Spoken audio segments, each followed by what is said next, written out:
Guys, if you follow the video I posted yesterday, that was a discussion among analysts on why Igbo leaders have gone silent on Nnamdi Kanu's case. Nobody speaking. Even after the drama that played out recently in court, no Igbo leader has come out to say anything, and people keep wondering why.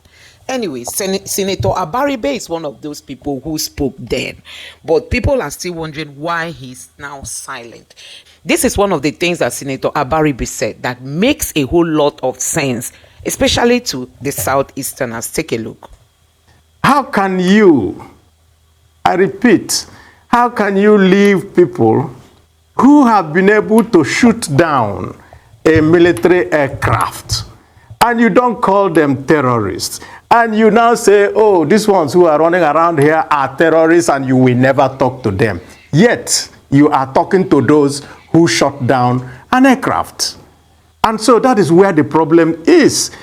So, guys, you have seen what Senator Abaribe said. Now, take a look at this headline just to confirm what Senator Abaribe said. This one said, Nigeria, Boko Haram bad guys, down helicopter by 5 people. You can see it. This was actually what Senator Abaribe was trying to, talk about. And then this other headline says, these bad guys shoot down helicopter in north central Nigeria. This is actually what Senator Abaribe is talking about. And do you know what? All these people who committed this are being granted amnesty today, are being granted pardon today, are being rehabilitated, are being de-radicalized, are being given taxpayers' money, are being returned to the society. And like I always say, some of them will go back to the bushes. And we've heard that some of them end up in the military. Although personally I don't have a proof to that, but that speculation is out there.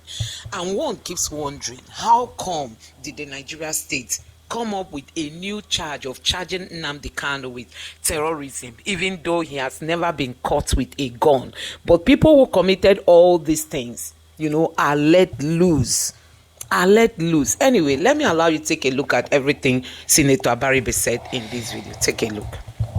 The IPOB is proscribed, and therefore you can't talk to them. And I do not think that is correct. The fact is simple. They are showing that there is sympathy for them. And if you are in charge of a nation of diverse interests in the manner that we have, there must be a way for you to resolve issues without being unduly legalistic. And I've said it here before. IPOB and is whatever they are doing now, and the tag that they are giving them is the fault of the federal government. How can you, I repeat, how can you leave people who have been able to shoot down a military aircraft and you don't call them terrorists? And you now say, oh, these ones who are running around here are terrorists and you will never talk to them. Yet, you are talking to those who shot down an aircraft. And so that is where the problem is.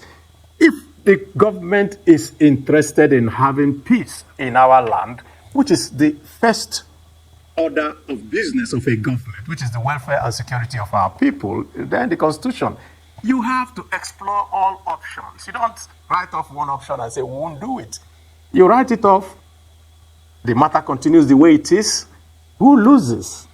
At the end of the day, the presidency of President Buhari will go into history. Whatever is false is this thing, there will always be a reckoning in history. And if you want to be seen as the man who led Nigeria into its disintegration, then that is his decision to take. And so we have said we are ready. We are part of the Southeast.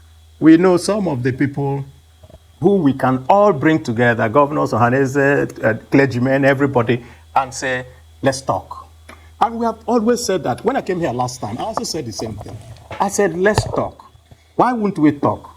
And so, for us from the Southeast, something is very, very difficult for us to comprehend. You're very willing to go and talk to foreign Fulanis who are invading Nigeria and causing mayhem here. You're very willing to talk to the people you call bandits. Of course, I've always told you here that I don't believe that they are bandits. They are terrorists. It's just that we're giving them a beautiful name. You're willing to pay ransom. You're willing to do all manners of negotiation with them, and we saw it. Why is it that when it comes to the Southeast, you're very unwilling? You want to bomb them. You want to do that. And I'll say one final thing. When you live in a country and your military is conducting sorties, air sorties, within your territory, I don't know what else you can call it. And so, I don't like us coming and just pretending that there is no problem. We are in serious problem, and we need to deal with that. All right, we'll take a short break. We'll come back to you, Senator Mubarak.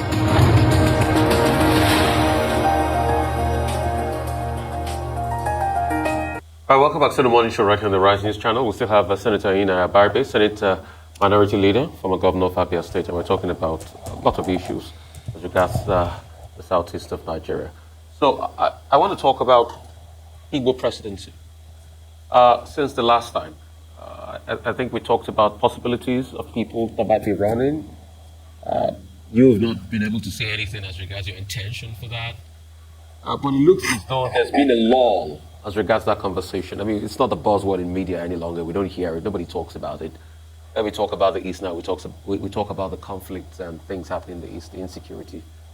So, is it that it's rested for now? Is it something that probably Ohaneze and Igbo might have to raise with President Buhari at some point? Probably the political parties? Where are we with this Igbo president?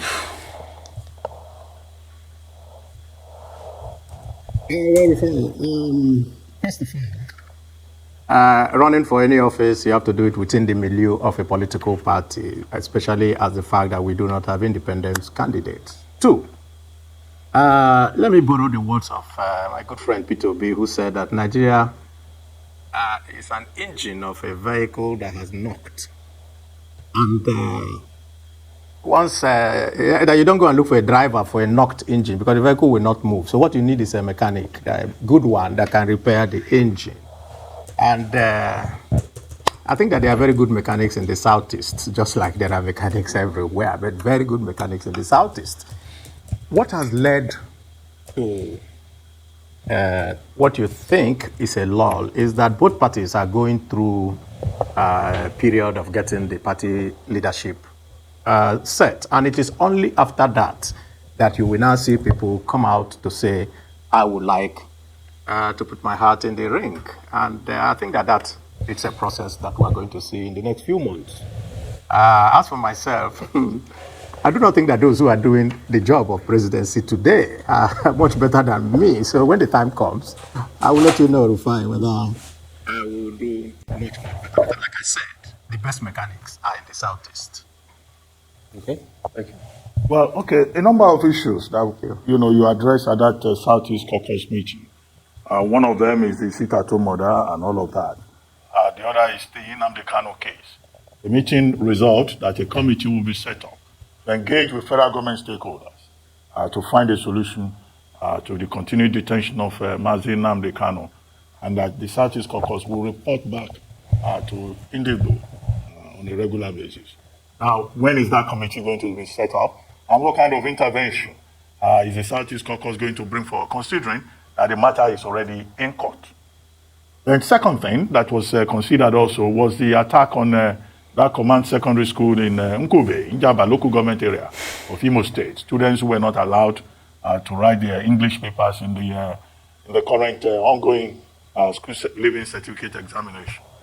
Is the Southeast Caucus going to make any effort, or has any effort been made to engage with WAEC, the examination body, to ensure that these innocent children do not all receive absent, a categorization of absent in English language, considering how important English is to any form of future admissions for these young persons at the tertiary level, that is.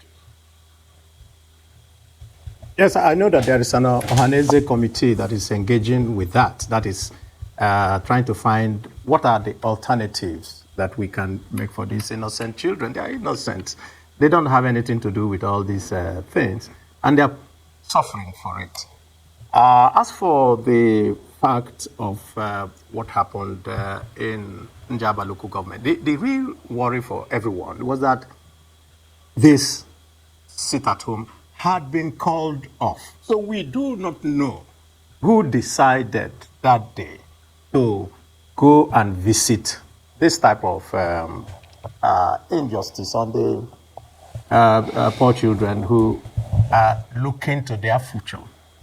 And I think that's why a lot of people felt that these were not people who cared for their people. These are and all manners of other people who are cashing in on this to do the whatever they have in mind to do.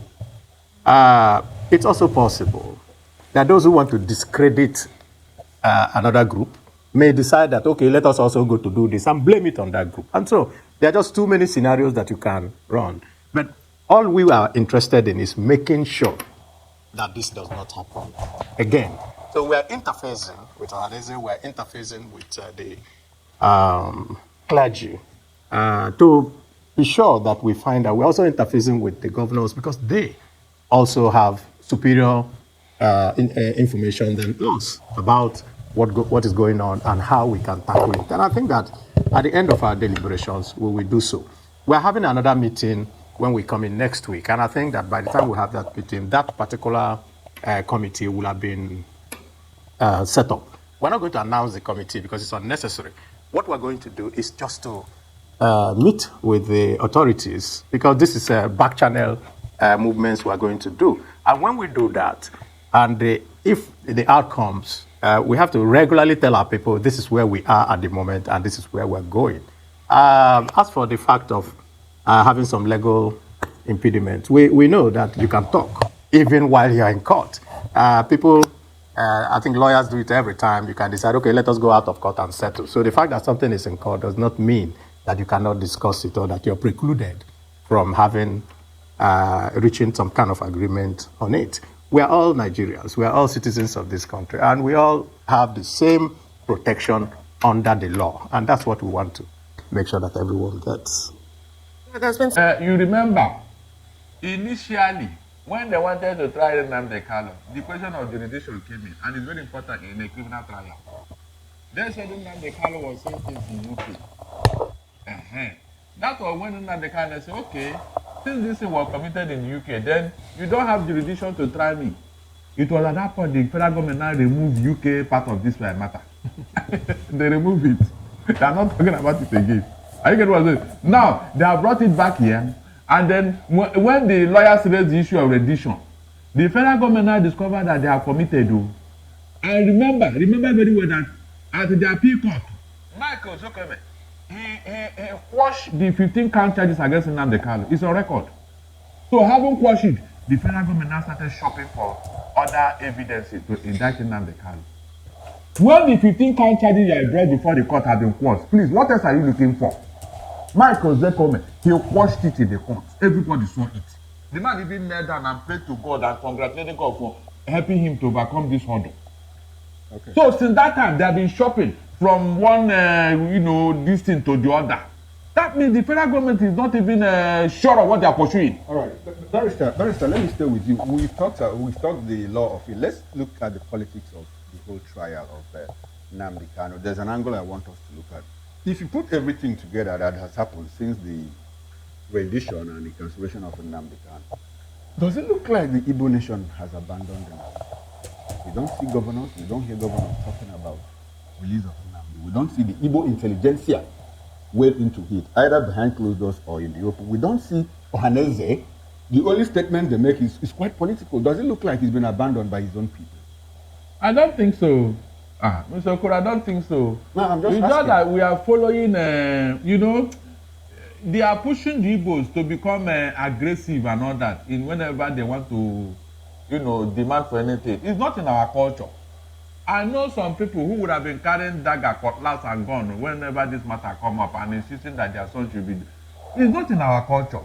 That's the truth. But Barrister, essentially, I want us to look at the role of the elites. the Igbo elites, They the have role not they what, have played. they have not what they're supposed to Like do. what? They have made representation to Buhari and to Tinubu, the highest office holders in the land. They have made representation to the Attorney General of the Federation. You and I, we saw it. No, we hear that the same people that go in the day go back at night and tell the president. No, please leave that rumor.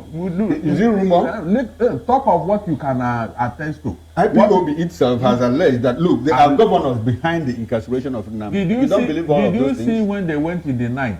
In the law, Of course, you can't see a night caller because there's another way. So if someone says another person went in the night. No, Mr. Okoro, please, let us leave speculation here. Okay. The fact remains that the Igbo intelligentsia, the Ohanese, the Igbo World Congress and all that, they have all made representation to the federal government. What do you want them to do? Is it when they carry gun and cutlass that you not take them serious? If the federal government is a listening government, they should have done the needful before now. I told you here, it's not in our culture to be protesting, carrying gun, marching. Since independence of Nigeria, have you heard the Igbos protesting and killing and destroying things? But if it's not in the culture of the Igbos, I thought they said desperate times calls for desperate measures. Shouldn't there be some sort of desperate measures as against the sit-at-home that was introduced earlier? Shouldn't there be something else that would speak to the government of Nigeria to say, look, the generality of Igbo wants the release of this man? We have spoken now. We have spoken in a loud voice. I don't know what else you want them to do. I mean, the Igbo political leaders have they have written documents, signed, and taken to Tinubu. The lawmakers, is that not true? So when people are saying they are not doing, I don't understand. What is the government waiting for in this matter? What are they doing? Is it constitutional right for us to take that route, for us to achieve anyhow you can achieve peace? That's what we are doing now. If not, from what the court have said, nobody need to talk to anybody to do the needful. Okay. Nobody. Prince Chilak, I want to have your reaction to that question that I asked. Especially, I want you also to factor, to consider the fact that a lot of people have said, look, a certain group of political elites, be they governors or senators or whoever, the political elites, people, office holders in Igbo land, that are the ones, behind the continuous incarceration of Nnamdi. Because according to those sources, according to people that allege, they say that, look, if Nnamdi comes out, he is going to impact negatively on their political status, ambition, and all of that. 2027 is on the table, governorship is on the table, and all of that. And recall, too, that a certain governor, Chukwuma Soludo, in fact, says, look, the release of Nnamdi Kanu is not going to thaw the tension in the southeast. I want to have your broad reaction to all of this. Before I react to that, we need to be able to identify where this whole agitation starts. Where we've gotten to this point where we are now. I've always maintained that the Igbo leaders are culpable with everything that has happened in the southeast and with what Nnamdi Kanu is presently going through. And I'll tell you why. There wouldn't have been need for this agitation if our so-called leaders in the southeast, the governors, the senators, were doing the right thing. I am from the southeast. I am ashamed of my governors. Every one of them. I'm ashamed at the level of lack of development in the southeast. So when we begin to talk of agitation, I have always said before now that agitating to hold the federal government responsible is one thing. But let us bring it home. Let us hold our governors accountable. Because they are receiving funds every month and the people are not seeing what these funds are being used for. So that is where the problem is. Now, taking it further, have they done enough? Are they doing enough? I would say no. We are in Nigeria, you and I. We have seen how, when it comes to the north, trying to get their person out, we've seen how they go about it. Not violently, but we have seen the kind of people that come out to speak. And they don't stop speaking until they achieve something. Bringing it to the southwest, we've seen it severally, where the leaders in the southwest have come together as a bloc. And then they galvanize their people to say, this is what we want. How many people in the southeast are doing it? How many? The governors are not interested because the governors are saying one thing here, they're doing another thing on the other side. If the governors, as we claim, have come together to say they want Nnamdi Kanu to be released, why would another governor come out to say releasing him will not be a solution? Does it not show you that the house is divided? I've always said that Senator Abaribe has been talking. But has he ever raised the issue of the release of Nnamdi Kanu on the floor of the Senate? What are we talking about? It's not for you to call a press conference after plenaries. Put it out there. No, it has never. I have never heard him talk about it on the floor of the Senate. He only talks about it after plenaries. So we need to know what we want. Our leaders in the Southeast have continued to disappoint us. Let us put it the way it is. And I believe they can do better. I believe they can galvanize if they're ready to speak with one voice, to appeal to God. See, the issue of Nnamdi Kanu right now has gone beyond judicial issue. Let us look at a political solution to it. Talking about looking at a political solution to it, what impact does the proscription of IPOB affirmed by the Supreme Court just the other day have? What impact would it have on his case? Looking at a political solution to it. Well, let's measure that side by side. What I see playing out is give a dog a bad name to kill it. And that's what this government is doing. Because we know that it's only in Nigeria you have proscribed IPOB. Nobody in the international community has called IPOB a terrorist group. So the whole idea is, okay, if they can, like the Supreme Court has said, it's a terrorist group, the leader of that group, obvious, is a terrorist. That is what they're trying to do. So for me, I do not subscribe to that. But I'll say this, whether the Supreme Court has said this or not, Nnamdi Kanu's case should be treated as a purely political case with a political solution. If every now and then we accept that, you saw what played out in is it Kaduna State, where the government was holding meeting with bandits and terrorists, and they were all, showcasing brandishing their gun and all of that, and nobody got arrested. Have you seen Nnamdi Kanu with a gun or even a knife? So if we have a country where you can look at somebody who has killed many people, who have kidnapped people, who have collected ransom, who have maimed people, who have turned Nigerians into living in IDP camps, and you say they have repented, and you forgive them, and you resurrect them. So why is Nnamdi case different? Is it because it's agitated? Is it because of the word Biafra is coming out? We need to know. It's interesting to know that even today, the defense headquarters made us understand that 800 surrendered the Boko Haram terrorists who are repentant are passing through the de-radicalization process. And, after that, the next other thing we hear is they've been reintegrated back into the society. These are terrorist group members, and they say they are repented. No, the funny thing, we know how this whole kidnapping thing started, especially in Lagos with Evans, the kidnapper. Now Evans is telling everybody through his lawyers that he has repented. In other words, he could be freed anytime, because that is the kind of judicial system we are applying in this country. And I keep saying, forgive and forget. Nobody's talking about the bruises. Nobody's talking about the pains. Nobody's talking about the sufferings. So how do we want to say there is going to be justice and peace when injustice has overclouded our sense of judgment? Interesting one. That's a very, very heavy question there. How are we going to, make this whole thing? I wish that we can just sleep and wake up and find out that everything is working the way it should work. Now, Barrister Darlington, you were saying something earlier. I said that the case has not even begun, that the trial processes of Nnamdi Kanu have not started. And now with this indefinite adjournment of this case, where lies his fate? Is it that it's going to spend more time? What is really happening? What does this indefinite adjournment portend? You see, when we are talking of tribal sentiment, one of the things that destroy a country is tribal and ethnic and religious sentiment in a very serious national issue.